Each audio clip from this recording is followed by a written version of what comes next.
Welcome, everybody. I see people coming in from all over the place, and we're delighted to welcome you to our 83rd episode of the Clements Bookworm. I'm Angela Unk, Director of Development at the Clements Library. Today's meeting is being recorded to share online, and this afternoon you will receive an email with that recording along with any resources that are mentioned during today's broadcast.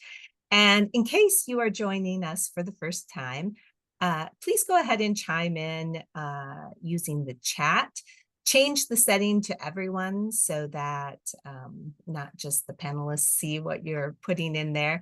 However, because there's so much information going into the chat, be sure to put your questions in the Q&A section.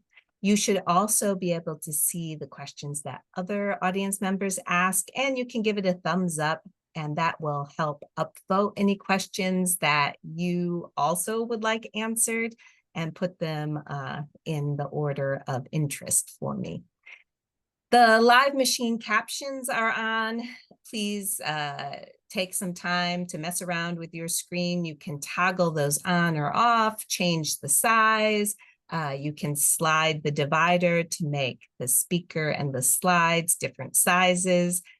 So we hope that you'll be able to get your screen to an enjoyable setting. My colleagues Ann Bennington-Helber and Katie Jady are online, and you'll see them pasting things in the chat and interacting with you all. And so thank you, Ann and Katie. This program is brought to you by the William L. Clements Library, located on the campus of the University of Michigan in Ann Arbor. Our mission is to collect, preserve, share, and promote the study and discussion of primary sources related to all aspects of history and culture of North America and the Caribbean to about 1900. I also would like to acknowledge that the University of Michigan is located on the territory of the Anishinaabe people. In 1817, the Ojibwa, Ottawa, and Potawatomi nations made the largest single land donation to the University of Michigan, offered ceremonially as a gift in the text of the Treaty of the Foot of the Rapids, so that their children could be educated in a Western manner. We acknowledge the history of Native displacement that allowed the University of Michigan to be founded. Today, we reaffirm contemporary and ancestral Anishinaabe ties to this land and their profound contributions to this institution. The William L. Clements Library acknowledges that it has and continues to benefit from the original land dispossession and established hierarchies of settler colonialism. All right, everybody, if you haven't had a chance yet, click on the poll question, and I'm going to end the poll and share the results. Very Okay. good test takers. Yes. So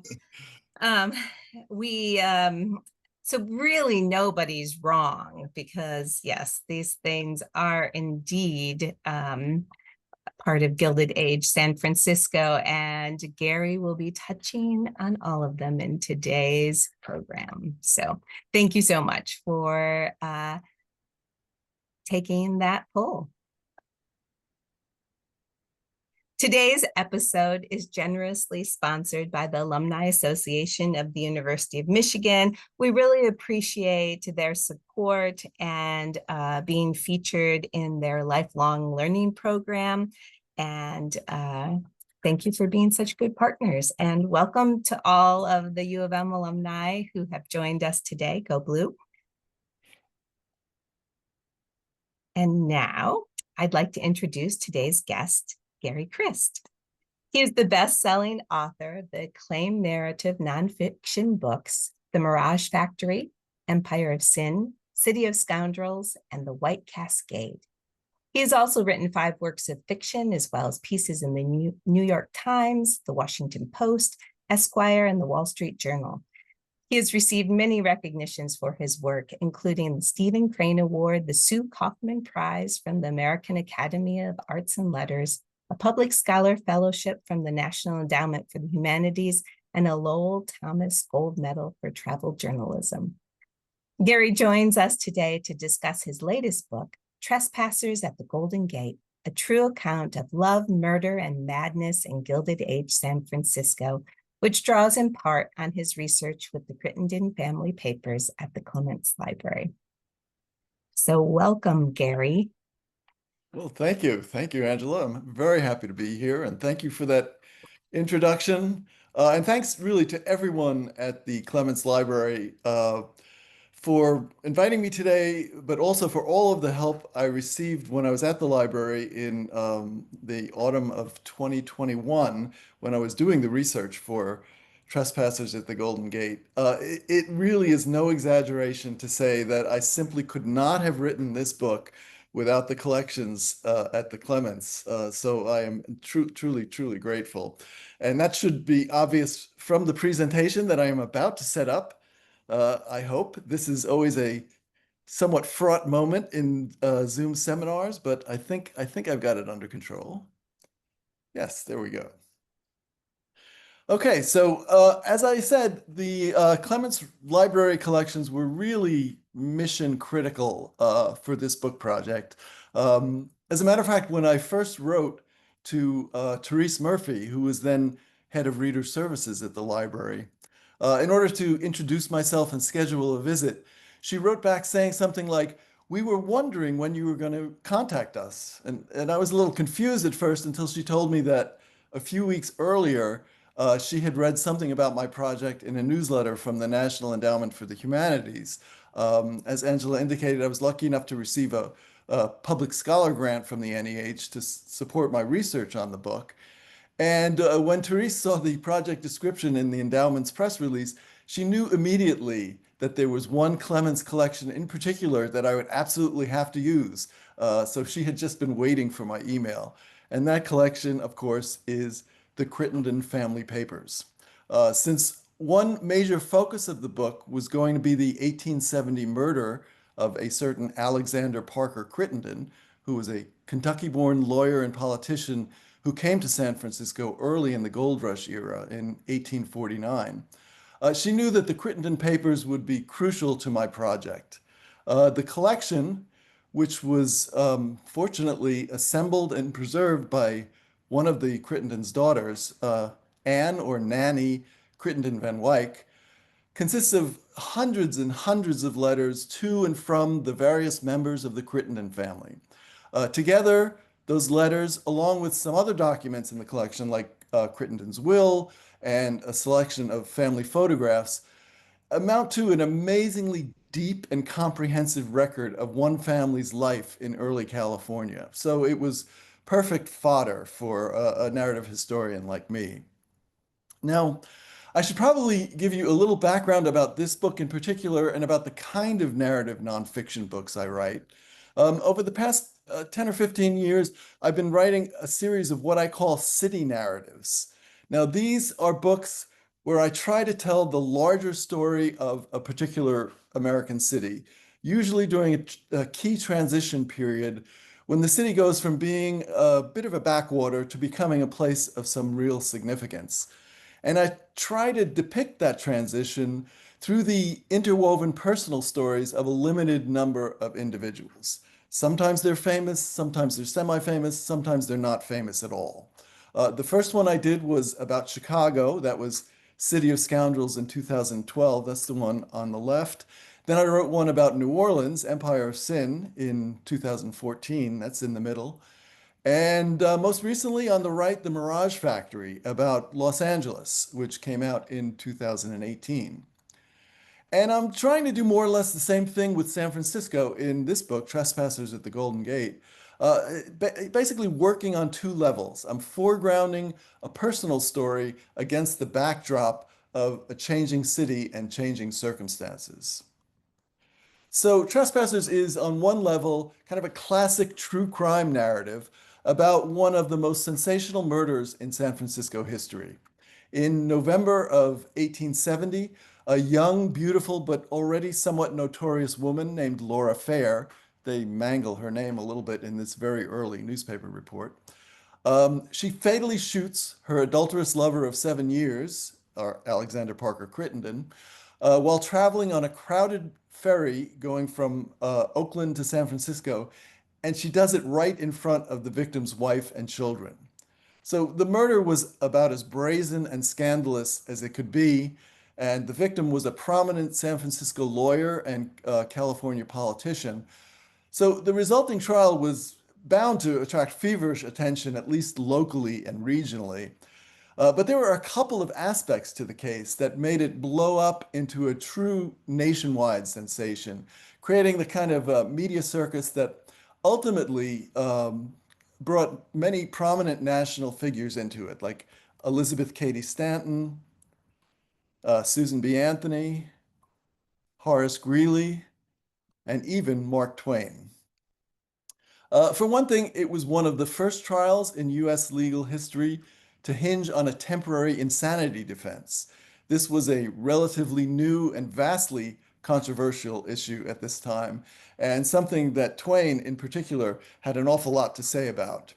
But the trial would also bring up a lot of hot button social issues of the day, issues that challenged long-held beliefs about things like the proper role of women in the public sphere, if any, about the sanctity of marriage and the traditional family, and about what you might call the range of socially acceptable expressions of femininity. In other words, if you're a respectable woman, what things can you do and what can't you do and still be considered respectable, at least by these conservative traditional standards. And all of these issues were very much in flux, very much in contention after the Civil War. During the war, after all, a lot of women had been forced to perform traditionally male functions, while the males of the family, their husbands, fathers, brothers, were off on the battlefield. And many had proven themselves very capable indeed. So for a lot of these women, there was no going back to the old days of subservience and pure domesticity. They wanted to vote. They wanted to own property and businesses. They wanted to be out in the world working and doing. And this was really seen as a threat, certainly by many men, but also by many women as well. It was seen as an attack on the basic building block of a stable Victorian society, which is the traditional middle-class family, where it was the man who was out in the world working and doing, while women were largely confined to home and hearth. But the Laura Fair trial was also of special importance to the city of San Francisco, which was at a crucial turning point in the early 1870s, which was when this picture was taken.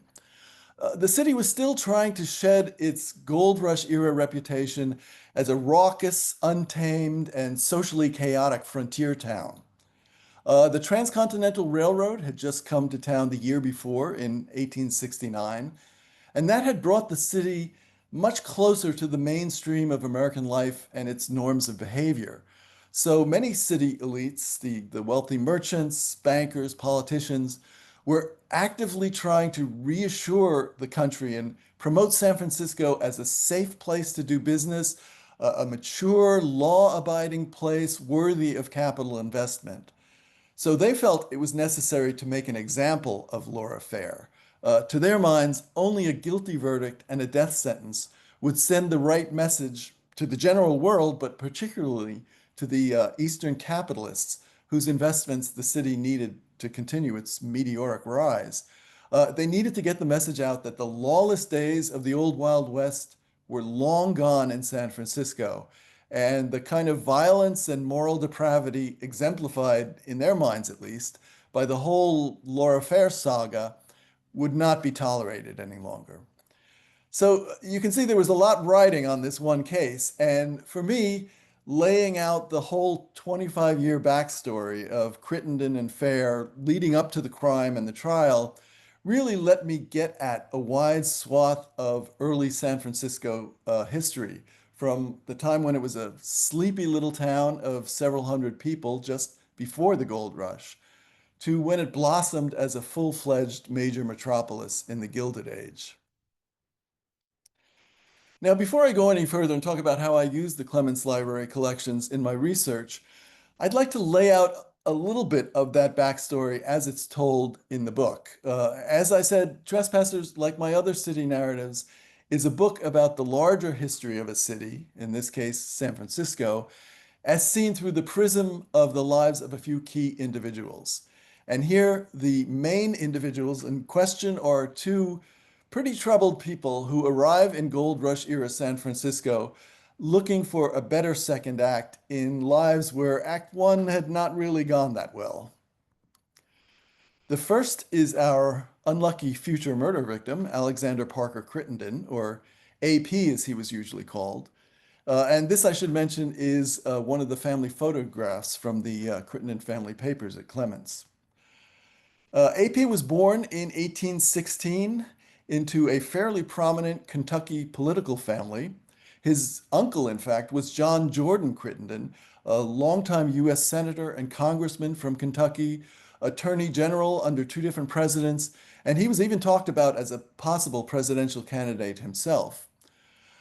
AP came from a somewhat less exalted branch of the family. His father was a prominent state politician, but Crittenden, the father, had a kind of weakness for financial speculation. And when he died, when AP was just 16 years old, he left his wife and family with debts to the tune of $30,000 to $40,000, which was a tremendous sum in those days. AP very nobly stepped up and told his mother that he would be responsible for paying back all of those debts, but he really would labor under that cloud of debt for many, many years. But then, after about a decade or so as a small town lawyer in Texas, still in debt, but now with a wife and several children to support, he heard the big news from California. The California gold strike, word of which started to reach the outside world in late 1848 and early 1849, promised to be a godsend for A.P. Crittenden, a way for him to finally lift himself out of debt. So, like so many thousands of others from every corner of the world, he decided to hoe for California, hoping to make a quick fortune and turn his life around. In April of 1849, he left behind his wife Clara and their children to join the westward tide of migrants. And this, of course, is another photograph from the family papers.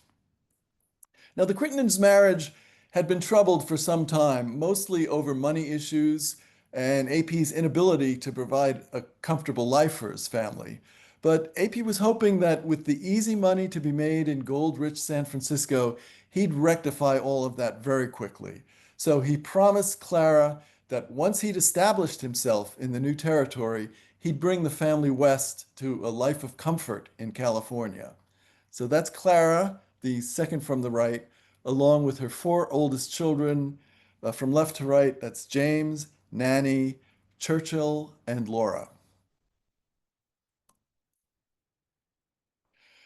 So before the discovery of gold in early 1848 in the foothills to the east, San Francisco, which was then called Yerba Buena, was really just a sleepy and remote town with a population of several hundred people. As seen here in this illustration, circa 1846, this is an image from the Library of Congress, but its days as a backwater were numbered.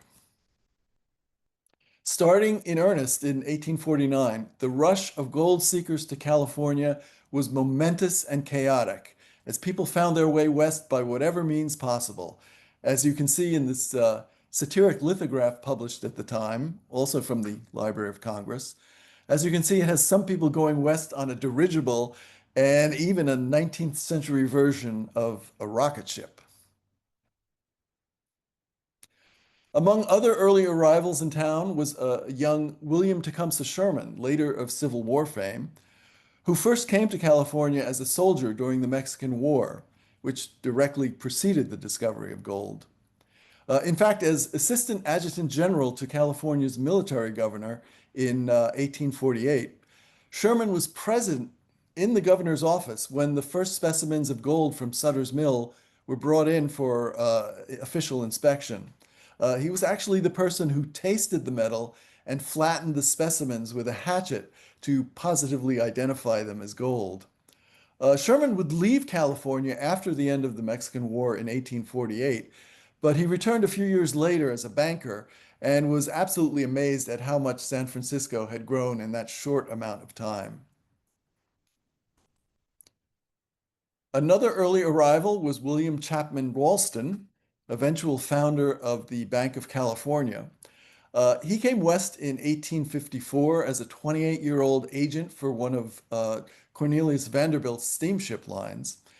He quickly worked his way up the capitalist ladder and ended up doing probably more to promote the growth of the city than any other individual, though sometimes by less than ethical means. A series of 5 major fires swept through the fast-growing town over the space of 18 months in 1851 to 1852, so not long after Crittenden arrived. AP himself was almost burned alive by one of them, which he describes vividly in one of his letters home, which is in the Clements collection. But after each fire, the city built back with greater care and expense, so the former frontier outpost of tents and wooden shacks very quickly became a modern-looking city of bricks and mortar. And it was by this time advanced enough for Crittenden to finally bring Clara and the children west to live in 1852, so just after a little over 2 years separation. And while it took some years of hard work as a lawyer and state legislator, he eventually managed to give them a comfortable middle-class lifestyle as he promised Clara, but always with this ever-growing burden of debt hanging over him. Gold Rush era San Francisco also attracted a number of African American and other Black migrants, including Mary Ellen Pleasant, a near legendary figure who managed to amass an extraordinary amount of power, influence, and money in the city, something very unusual for an African American, particularly an African American woman at this time. And Pleasant put her wealth and influence to use in the struggle for civil rights in the city. She and her husband, among other causes, filed suit against San Francisco streetcar companies that refused to carry Black passengers. By the way, she eventually dropped that S at the end of her surname. She also allegedly helped John Brown fund his raid on Harper's Ferry in 1859, though the evidence for that is a little sketchy. The gold bonanza also brought a multitude of immigrants from many other nations, China in particular. Although they were welcomed at first, the Chinese newcomers faced increasing hostility from whites as their numbers grew dramatically over the 1850s and 60s, especially from Irish immigrants who saw the Chinese as competition for jobs, as seen in this magazine illustration from the time.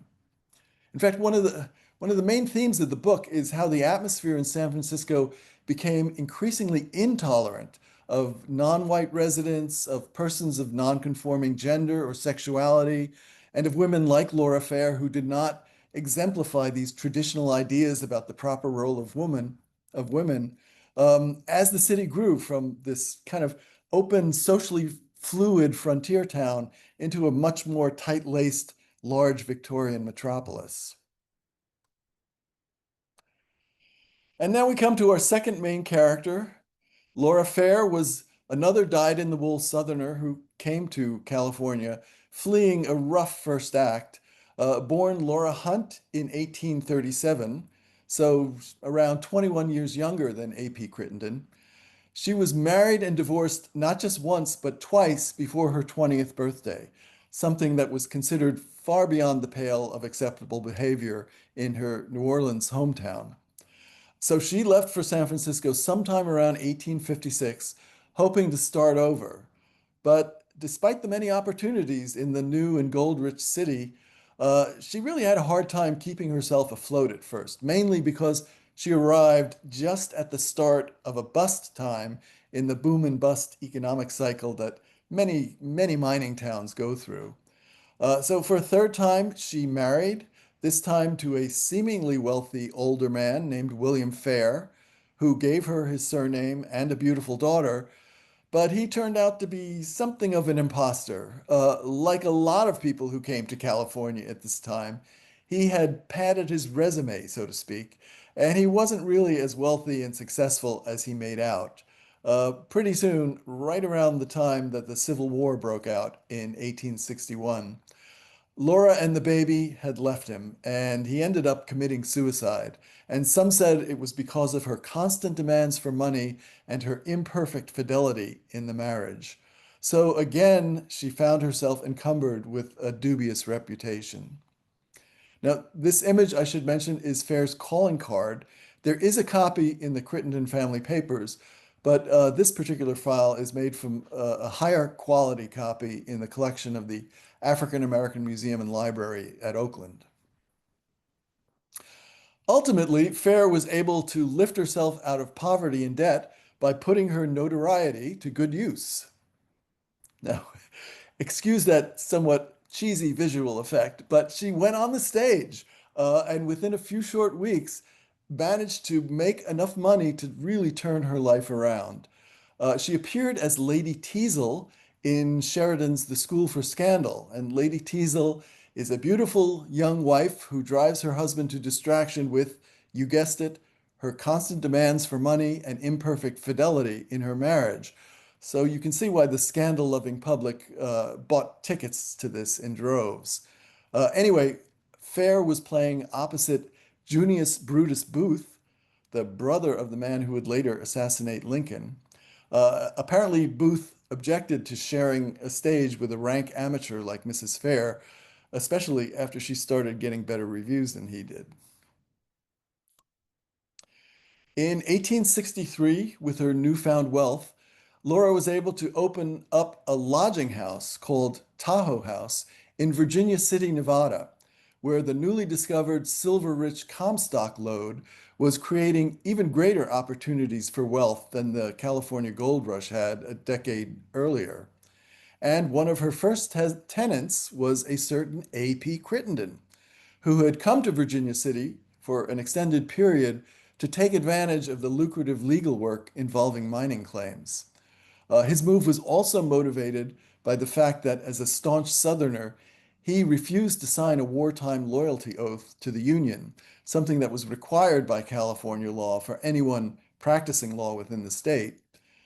And so here in Virginia City, while Clara and the children remained in San Francisco, a 30-hour journey away, AP and his new landlady began an adulterous affair that would ultimately end up lasting 7 years. Meanwhile, as the city of San Francisco developed during the Civil War, a distinctive literary culture grew up in the city under the stewardship of short story writer and poet Bret Harte, who has as editor of three important local publications, the Golden Era, the Californian, and the Overland Monthly, which was based on the Atlantic Monthly magazine, helped sow the seeds of a new Western school of American literature. One of Hart's mentors was the famed orator Thomas Starr King, who during the war enlisted Hart and other writers in his important efforts to drum up support for the Union in California. There were actually a lot of Southerners like Crittenden and Fair who had moved to California in the gold rush years, and many of them flirted with the idea of California seceding from the Union at this time, either to join the Confederacy or else to become an independent Pacific Republic, though, of course, that never happened. But President Lincoln himself would ultimately credit Thomas Starr King with being instrumental in keeping California in the Union. But probably the greatest figure in this new literary universe was Mark Twain, looking much younger here than he did in the earlier picture. This is how he looked during his San Francisco years. Twain spent a relatively short time in the city, but he left an indelible mark, and I hope we'll be talking more about him and about this new Western School of Literature later in the Q&A. But back to the main story. After the war, both AP and Laura Crittenden, Laura Fair, returned to San Francisco, where their relationship was by now an open secret, much to Clara Crittenden's dismay. As I mentioned, the city had become a good deal more intolerant of nonconformity over the years, and local society of the post-war period heartily disapproved of the affair, but Crittenden refused to end it. He kept promising his lover that he would divorce Clara, whom he didn't love anymore, and he would marry Laura as the second Mrs. Crittenden, but he repeatedly found an excuse to delay. At one point, Laura was so frustrated that she actually married someone else, her fourth husband. But Crittenden managed to put the kibosh on that and essentially got the marriage annulled. And finally, after 7 years of repeated broken promises, a sick and distraught Laura Fair had had enough. Something broke within her, and on November 3rd, 1870, when it seemed as if, to her at least, as if AP and his allegedly estranged wife Clara might reconcile after some months of separation, Laura followed him onto the El Capitan ferry from Oakland to San Francisco and shot him dead right in public, right in front of the wife she had long resented and hoped to replace. The story made headlines nationwide as a narrative quickly developed depicting Fair as a, quote, bold, bad woman, unquote, who had seduced an upstanding but morally weak family man and then killed him when she realized she couldn't have him. What followed was one of the most notorious court cases in American history, spurring controversy and debate nationwide, as I said. The trial, a transcript of which was published commercially by the two court stenographers, became a kind of referendum on the moral fitness of the city of San Francisco, which by now, in just 3 short decades, had grown into one of the great cities of the world. This is what the city looked like around 1878, just some 30 years later from that earlier picture, which you see here. It went from this to this over the space of 3 decades. So that's a brief overview of the story as it's told in the book. And you can see how, as in my last 4 books, I've tried to use some real life personal narratives as a vehicle for telling the larger story of the growth and evolution of a particular American city. Of course, it doesn't hurt when the central personal story, as in this case, is pretty compelling and dramatic, but that's where the primary research comes in, because even the most compelling and dramatic storyline will just remain a kind of sketchy plot summary unless I can really bring it to life on the page with certain novelistic elements, things like dialogue or scenes of conflict or confrontation, vivid descriptions of people and places. And since I hold myself to pretty strict standards of scholarship, I don't have the freedom to invent or embroider any of these elements. I can't just make it up, in other words. Some writers do, but I don't. So I've got to find all of those details in the existing historical record, in sources like letters, memoirs, court transcripts, and newspaper reports. If I can't find that kind of rich source material, the story just won't work for me, no matter how striking it may sound in summary. Now, fortunately for the Fair Crittenden story, I found this kind of material in abundance. In fact, I'd say it was the richest supply of primary source material I've ever had to work with in my entire writing career. First of all, that trial transcript. Uh, as I indicated, although the official transcript to Laura Fair's murder trial seems to be lost, probably as a result of the 1906 earthquake and fire, a lot of records, San Francisco records, were lost then. Interest in this case at the time was so intense that there was a full verbatim transcript that was commercially published by the two stenographers.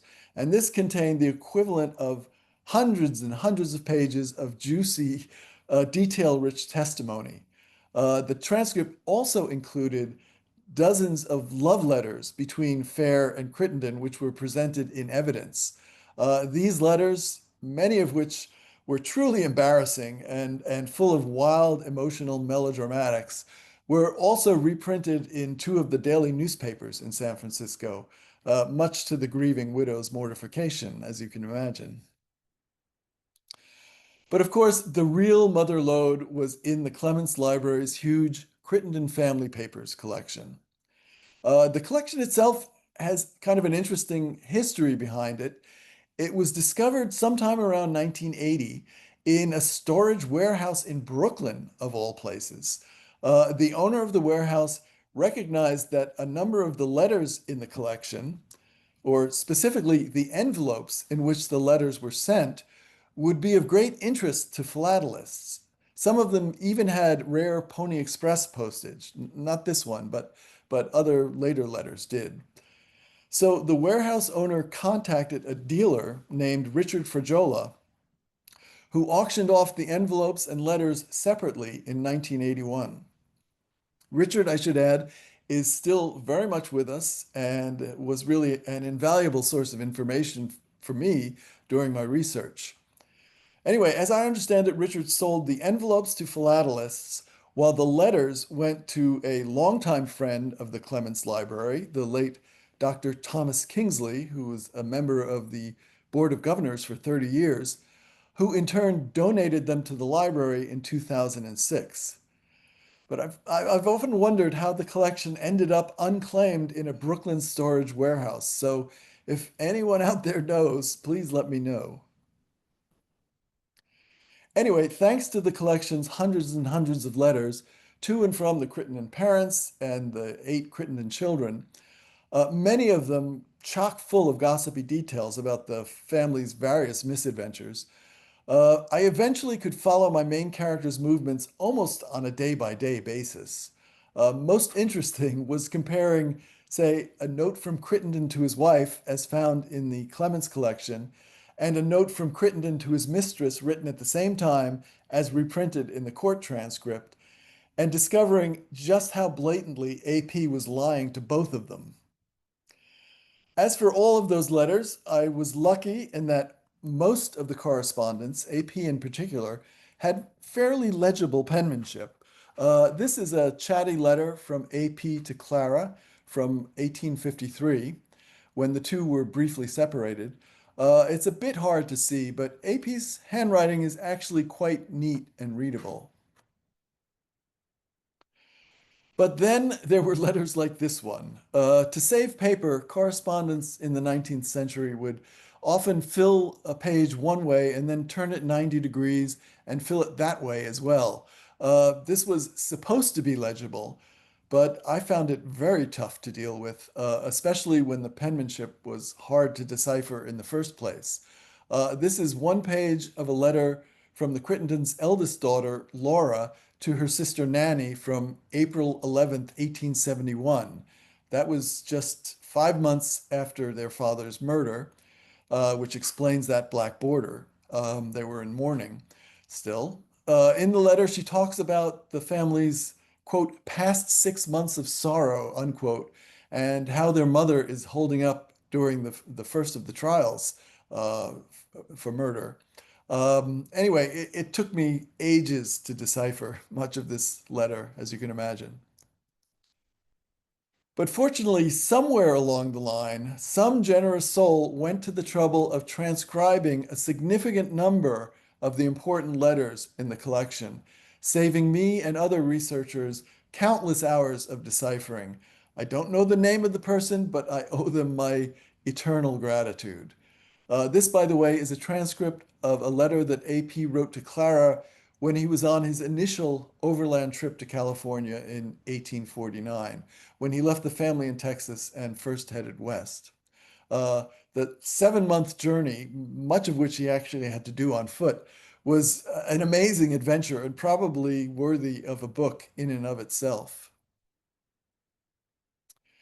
And of course, there were the family photographs in the Crittenden papers. You've seen a couple of them earlier, but there were a number that I didn't end up using in the book, but that nonetheless really helped me get a fix on who these people really were. Here are two pictures of Clara Crittenden. The one on the right was probably taken sometime in the 1860s, around the time that AP was cavorting with Laura Fair in Virginia City, and Clara was stuck in San Francisco with the younger children. The one on the left is clearly from later in life, after her husband's death. Clara actually lived for another decade after that horrible evening on the Oakland ferry. She died of apoplexy, as they called it then, back in 1881.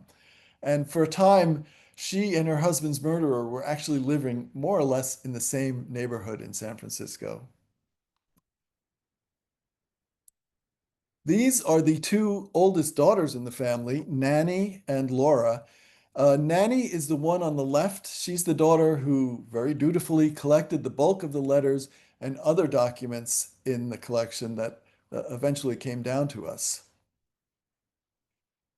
And here are the same two daughters a few years later with their father, AP, on the extreme right, looking fairly young and dapper for a man in his late 40s, I think. Um, and the tall man in the middle is Laura Crittenden's husband, Ramon Sanchez, who was a transplanted Floridian whom she met in California. But the Crittenden family papers were not the only archive at the Clements that I used for the book. Thanks to a tip from Therese Murphy, I also conducted the James V. Mansfield papers.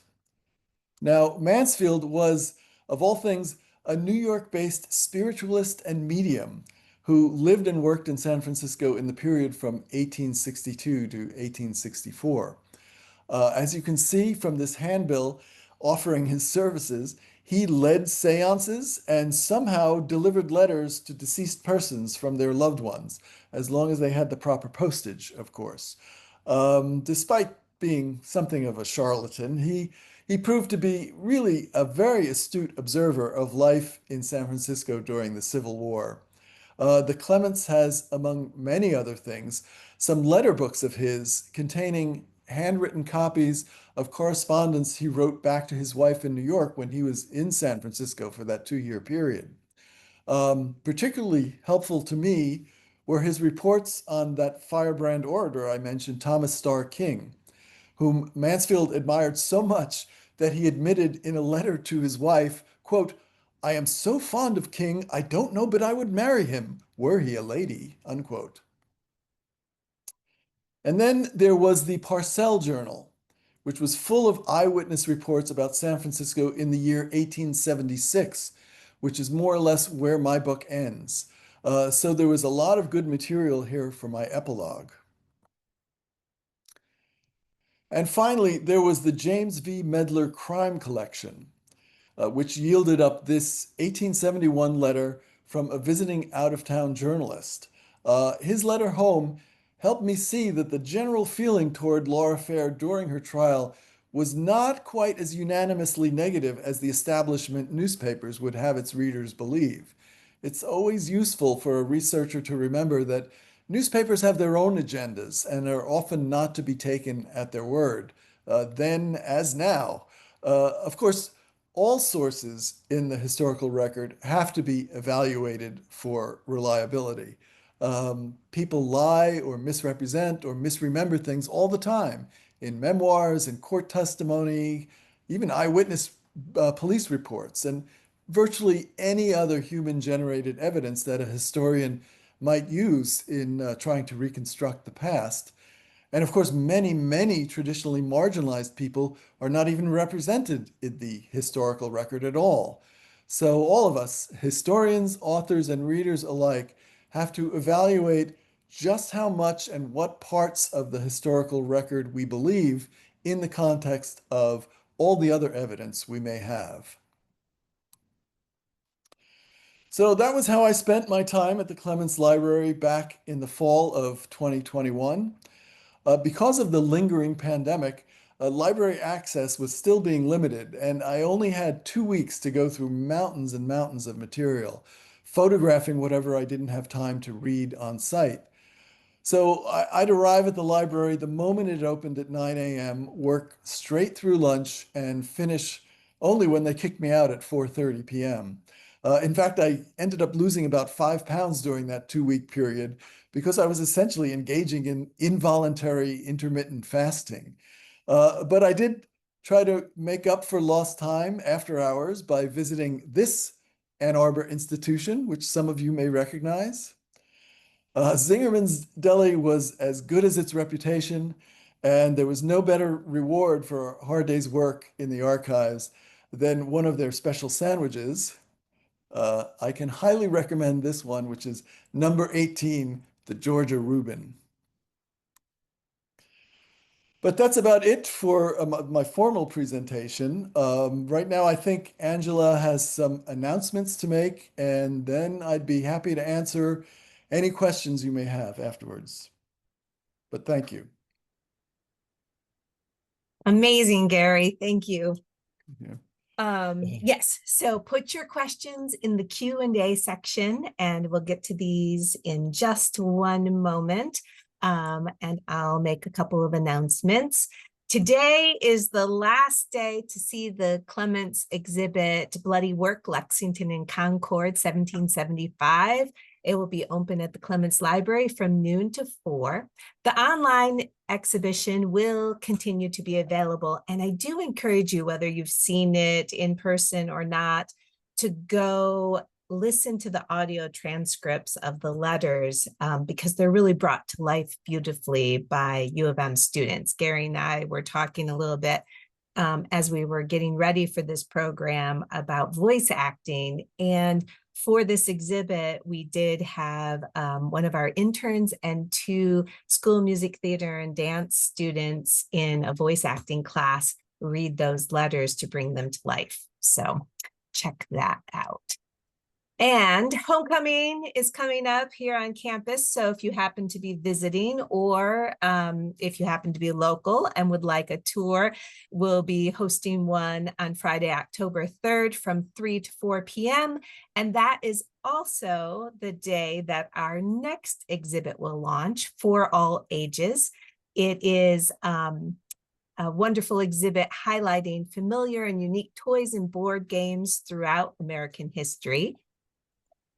And also coming up before the next Bookworm is the annual Ann Arbor Antiquarian Book Fair at the Michigan Union, sponsored by the Ann Arbor Antiquarian Booksellers Association. Admission proceeds benefit the Clements Library, and it's just $5, and it's free for students. Next month's Bookworm will feature Clements visiting research fellow Ben Bascom as he discusses his book, Feeling Singular, Queer Masculinities in the Early United States.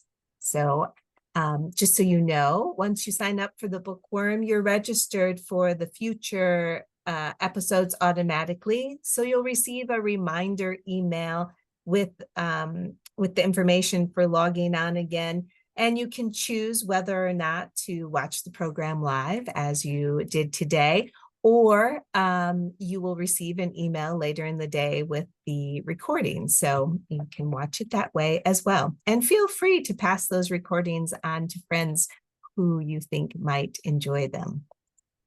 Today's episode was generously sponsored by the Alumni Association of the University of Michigan and their lifelong learning program.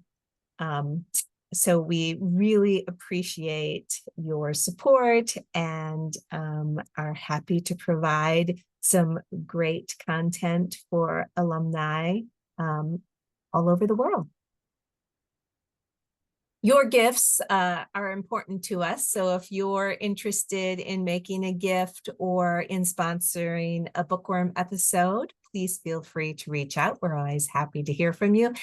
And we're delighted that you choose to participate in our programs, because that's definitely something important to our work as well.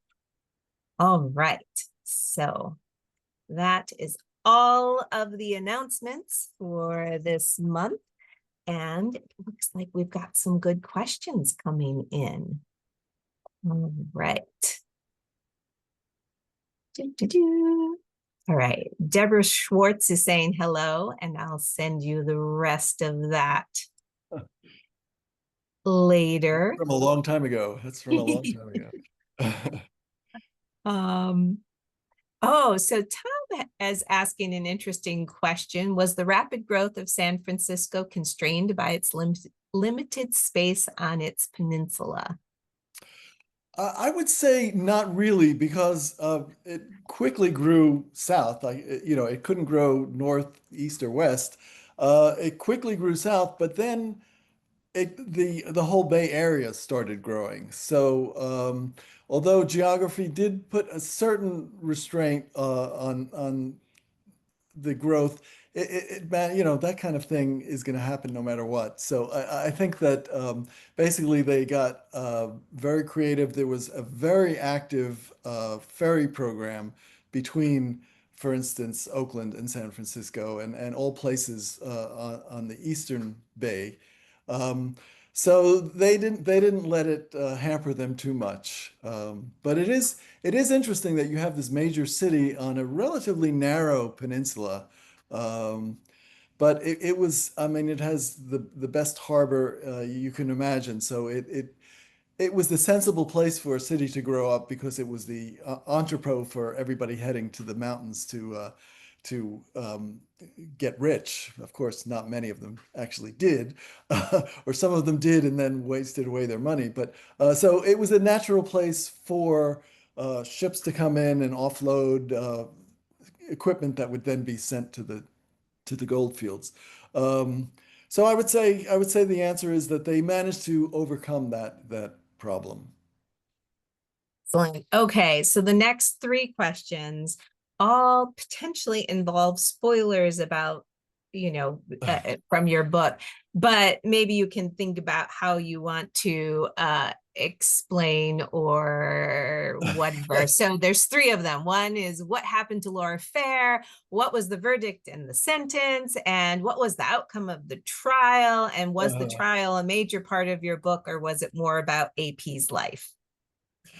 uh, I my philosophy is there are no spoilers in history. I mean, this is the way it happened. So I am not all that reluctant to reveal the results of the trial. There were actually two trials.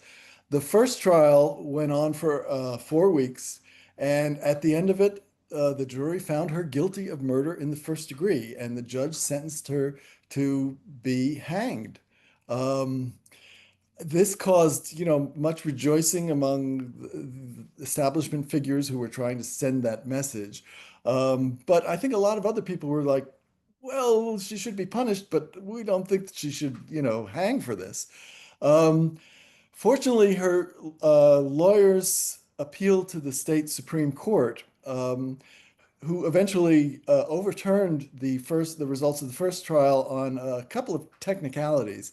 So there was a second trial, which went almost exactly the same way the first trial went, but it was a year and a half later, and I think emotions had cooled to a certain extent, and the shock of the fact that she had been sentenced to death really shook some people up. And there were also some smarter defense moves that were being made by her second group of lawyers.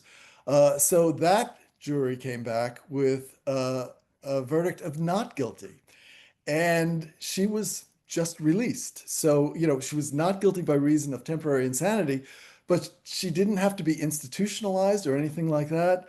Her lawyers had promised that if you acquit her, she's going to move back to New Orleans and you never have to think about her again. Of course, once she was acquitted, she remained in San Francisco for the rest of her life, and became something of a sort of a local fixture. People would come to San Francisco hoping to have a Laura Fair viewing on the street or something like that.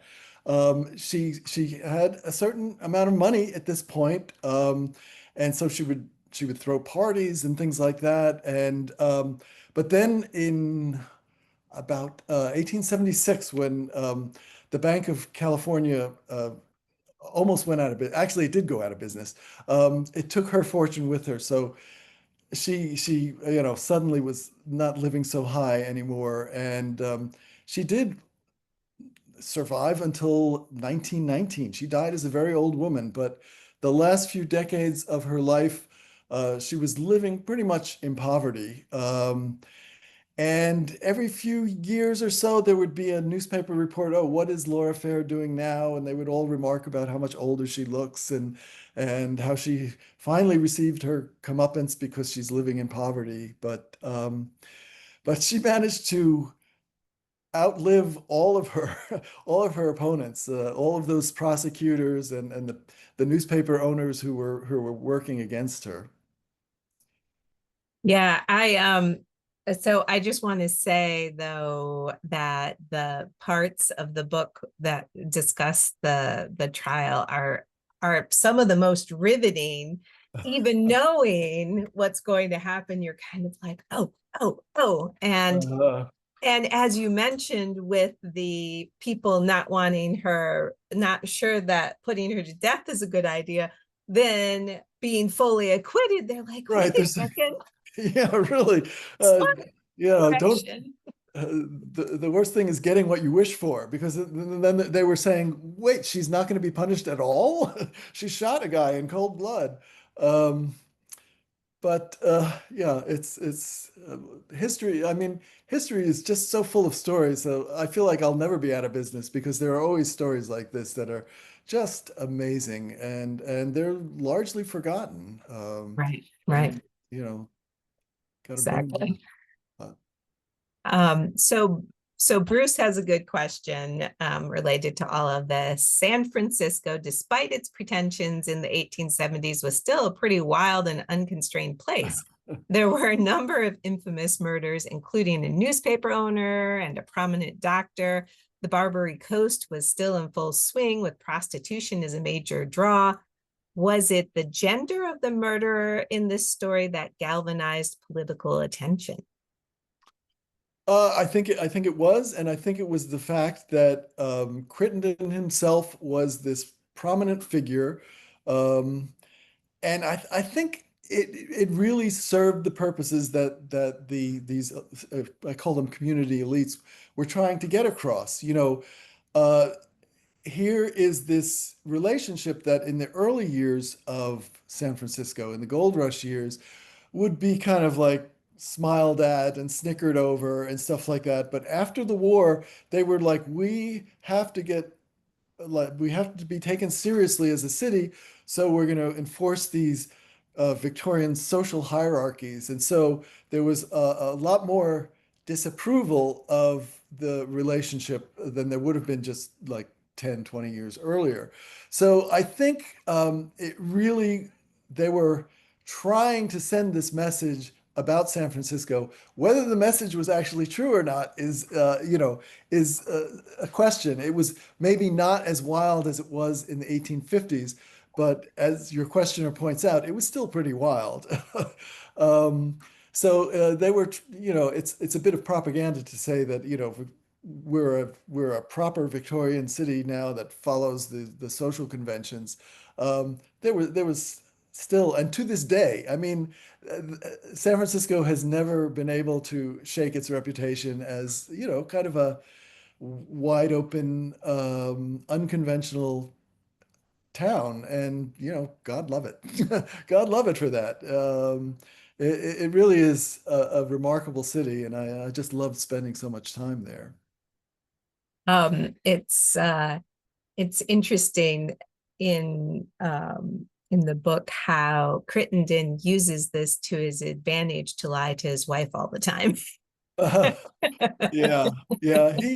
I have to say he was not my favorite character. I really, I kind of agreed with one of the potential jurors. They were interviewing the jurors for the first trial in voir dire examinations, which is when they question the witnesses to find out if they have a fixed opinion about the case before they actually put them on a jury.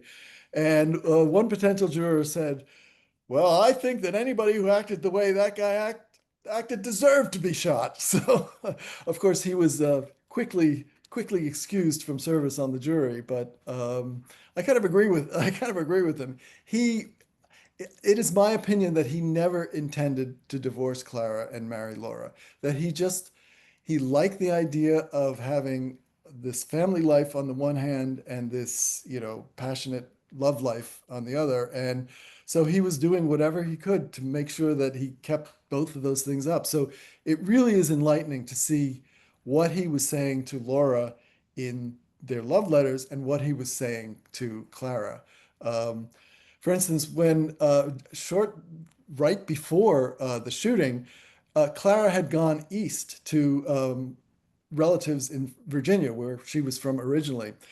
And Crittenden was telling Laura, I've sent my wife away. I've told her, our marriage is done and she's not supposed to come back. Meanwhile, you're reading the letters that he's writing to his wife saying, "Oh, I know you're on this vacation for 6 months, but I miss you so much." And so it was never him sending her away. She was just away on vacation. So he was playing both sides against the middle because he was telling Clara, "I'm so lonely." Meanwhile, he was spending every night with his mistress. So he was not really an admirable character. Definitely not. Um, it's I noticed Paul in the chat put Paul Erickson, director of the Clements Library, for those of you on the program. As it happens, this morning's mail brought to us a new to us title from Thomas Starr King, the text of the farewell sermon he preached in Boston in 1860 before moving to San Francisco. Oh, wow. Yeah. So that's kind of fun. He was an amazing character. I think it was like 4 feet 11 or something like that. But people described his orations like he would mesmerize audiences. He was really unfortunately he died very young. But I had no idea he was that short. So that leads us to Mark Twain. We have someone asking what was Mark Twain's involvement in the book? well, one of the things I maintain in the book is that this era was sort of the start of San Francisco's literary golden age, or maybe the first its first literary golden age, because arguably there were others later on as well. And basically, it came about when these two major figures, Bret Harte and Mark Twain, came to the city in the mid 60s, the early to mid 1860s. Twain had been in Nevada writing for the Territorial Enterprise newspaper. He originally wanted to be a silver miner, but it turned out to be too hard work. So he became a newspaper writer. Thanks. We're all thankful for that. But he came to San Francisco and loved it here and or there, and ultimately moved to the city for a couple of years. And I really do think that together he and Hart kind of created this new voice, this fresh, distinctly Western voice in American literature. American literature had been dominated more or less by these kind of stuffy New Englanders like Emerson and Longfellow and Thoreau. But I think that Hart and Twain introduced a kind of more spontaneous, more ironic, certainly funnier voice into American literature. And of course, they were really, in some ways, entirely opposite each other. Bret Harte was something of a dandy. He was in New York born and raised and considered himself a kind of urban sophisticate. And he was always impeccably dressed and groomed. And as a matter of fact, the first time he and Mark Twain met, Twain came away sort of scoffing, saying, "That man is downright pretty." And of course, Twain at this time was affecting this kind of slovenly, disheveled, small town jokester persona. So they really were opposites in many respects. But I do think that together, all of their work is not identical. It's not even similar, I'd say. But they managed to pull the center of gravity of American letters to a little bit to the west from New York and Boston. And of course, his rise was meteoric. So pretty soon he kind of outgrew San Francisco, he might say. And if you add up all the amount of time that he spent living in San Francisco, it was only like 2 or 3 years. But as I say, he really left a strong mark on Western letters. Yeah, and I'll just say the way that you kind of wove that part of the story in does help us see some of the different social things that were happening in San Francisco during this time and some of the changes that were taking place. So Uh, Yeah, I like to do this kind of weaving in my storytelling, where you sort of go from one story to the next, but somehow it all hangs together in the end, if I'm lucky. definitely. So I'm gonna ask Tom's question next because I feel like it connects this through line a little bit. Were East Coast people aware of the trial and San Francisco's image as a Wild West town? Yes, this made headlines nationwide. There were a lot of commentaries on the trial. It ultimately attracted, as I said, Susan B. Anthony and a lot of suffragists. They actually, Susan B. Anthony and Elizabeth Cady Stanton actually were on a lecture tour and they visited Laura Fair in jail between the two trials. And they came away saying, if you sentence this woman to death, San Francisco will be, San Francisco's name will be ruined and things like that. And Susan B. Anthony gave a speech in which she expressed support for Laura Fair and was almost booed off the stage. In her diary, she said, "Never, never before have I had such a negative reaction to one of my speeches." Um, so they were following it, and Horace Greeley, who was the newspaper man, it really became a kind of way of talking about this issue of women's rights because this was first wave feminist era, and so it very quickly became a way of talking about women's rights, which, as I said, it was seen as a threat by many people. I mean, it's we're kind of going back to this today and in some certain alarming ways. But so yes, people were very aware of it. The New York Times was opining on the case and certainly the verdicts. Um, and I think a lot of people did have this idea. They always say that sometimes Europeans come to America and expect us to be cowboys and stuff like that. People are misinformed, and so I don't think the East Coast was quite up to date. They were just getting up to date because of the Transcontinental Railroad. Until the Transcontinental Railroad came in, and certainly before the Transcontinental Telegraph, San Francisco was so out of touch with the rest of the country because it took months to get there. It took months even for, communications to get to the East Coast. So it, San Francisco at this time was just opening up to the rest of the world. So people were, just learning about what was actually happening there. All right, thank you. So Lauren is asking one of my favorite questions. I always enjoy hearing about these types of things. Throughout your research, did you come across any interesting events or people that were not on topic for this book but that you would be interested in researching further if you had the time, or if know more about them and want to share their story now? Yeah, I mean, I think sometimes I have a book full of ideas of things that I could write a book about, and many of them are things that I come across in my research. An interesting story.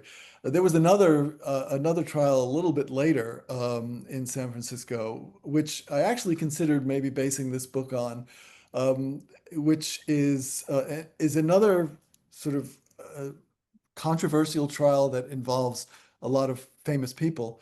Of course, I'm not going to remember the names now because I haven't been thinking about it in many months. But yeah, you do get ideas. One thing that I mean, the thing that surprised me most about in my research on this book was the extent to which the Southern diaspora was really dominant in early California. I mean, among politicians and the military, there were many, many transplanted Southerners in California. So that I think was one reason why it was a little bit uncertain, even though California was not a slave state. Um, when the southern states started seceding, there really was concern that California might go with them. And that whole idea, I had no idea about this strong southern presence in California. As a matter of fact, there was a time, 1856, I think, or somewhere in the mid 50s, when the California state legislature voted to split the state in two and have Southern California be a slave state and Northern California would be free. Of course, the U.S. Congress said no to that.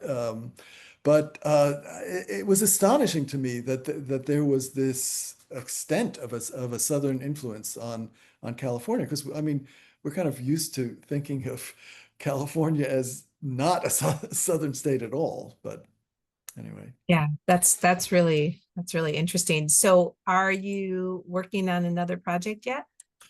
I am. It's kind of early to talk about. I'm Sure. still Yeah. I'm looking for my story, my narrative.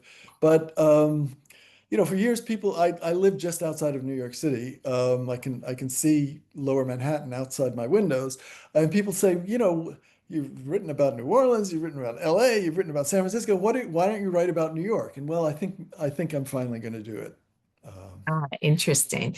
Yeah, I see that Cheryl in the chat said, "May I suggest Memphis for your next book? Several stories about Uh, post-Civil War, health, corruption, racial issues." So, Well, I don't know. Maybe I'll get around to many different cities. I don't know, but yeah, yeah, it's a good it's an interesting way to ground your books. So and give you, like you said, those interwoven threads. uh-huh. All right. Well, we've answered all the questions, and this has been fantastic. Thank you so much.